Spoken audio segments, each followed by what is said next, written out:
Well, I think what you're seeing in this economy is that for 8 years, coming out of 2008, you had an L-shaped recovery. We had bad policy that wasn't the type of policy that was going to get the kind of robust growth that the country has normally seen coming out of a recession, and we've kind of exhausted that L-shaped recovery. Now's the time where we need real stimulus from good policy if we're going to take it from what we've gotten in the last couple months, the last year, to the next level. That's where health care reform will be critical. Obamacare is a huge drag on small businesses. It's where tax reform will be critical, and also stuff like welfare reform, where right now so many able-bodied Americans are encouraged to stay out of the workforce. Those policies are going to have to take root if we want to see the type of growth coming out in the next year that the president has promised.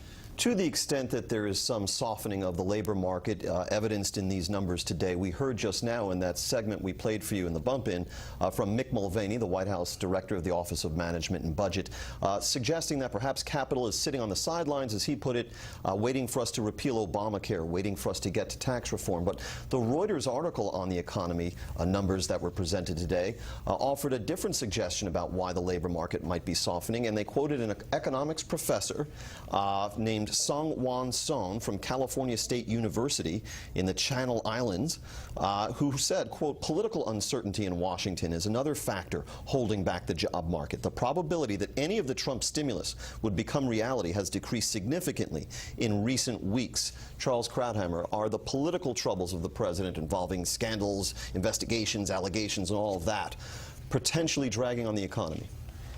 Well, I think yes, but we haven't seen the actual effect. If that were the case, if that were already the case, stock market would not be shooting through the roof.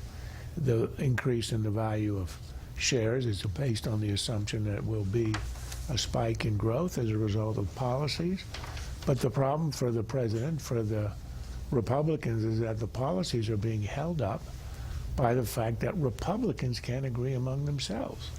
Healthcare reform was stalled because of Republican internal disagreements. The same with tax reform with health care in the Senate, and it's going to be the same with tax reform.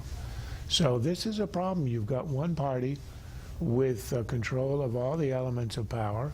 When the Democrats had that, they actually did stuff with it. They passed an enormous stimulus, and they remade health care, 1/6 of the economy. You can agree with the results or with the legislation or not, but the effectiveness of what they did is unmistakable. That hasn't happened.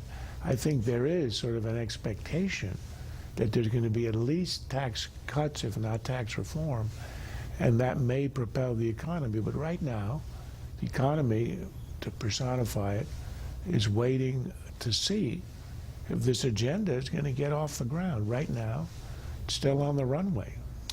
Sean Spicer, the White House press secretary, said something at the press briefing today that suggested that the president's communications team is aware that perhaps just sitting around in the White House and tweeting and waiting for the next Washington Post bombshell to hit and responding might not be the best way to advance this agenda. Let's hear what he said. You can expect the president to be focusing even more on jobs this month and holding events in Washington and outside, pushing his pro-growth, pro-jobs agenda. President Trump had a good first foreign trip, David. Do you think that doing what Sean Spicer is foretelling here, getting out into the country, using Air Force One, holding rallies to try and drum up support for his agenda, will work? I think it is better to the alternative, which is having Sean Spicer on camera every day, not being able to answer questions. Look, President Trump is supposed to have a rally in Iowa this week that got canceled because of the Paris Agreement announcement. But I think you are going to start to see him move about the country more. You already start to see this week some of the Spicer briefings were pulled back off camera. I think we'll continue to see that.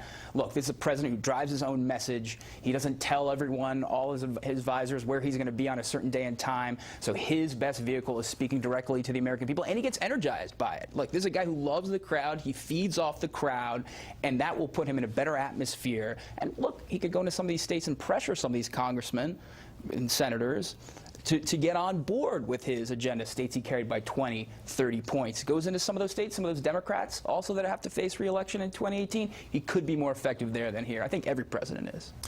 David just raised the point, Mike, of Sean Spicer declining to answer certain questions, and I think what that was a reference to was his new decree that any questions from the White House press corps about the whole complex of scandals and allegations surrounding Russia and so forth he will not answer anymore, and that he will just direct reporters to the president's personal attorney, Mark Kasowitz.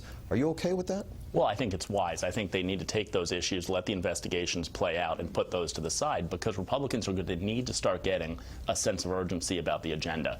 I think that the expectations coming in to this administration were set a little bit too high. I mean, the notion of repealing Obamacare by Inauguration Day or President's Day weekend, getting a budget through the House and the Senate, and getting tax reform done all by August recess would require a kind of perfection out of the legislative process, which would never happen.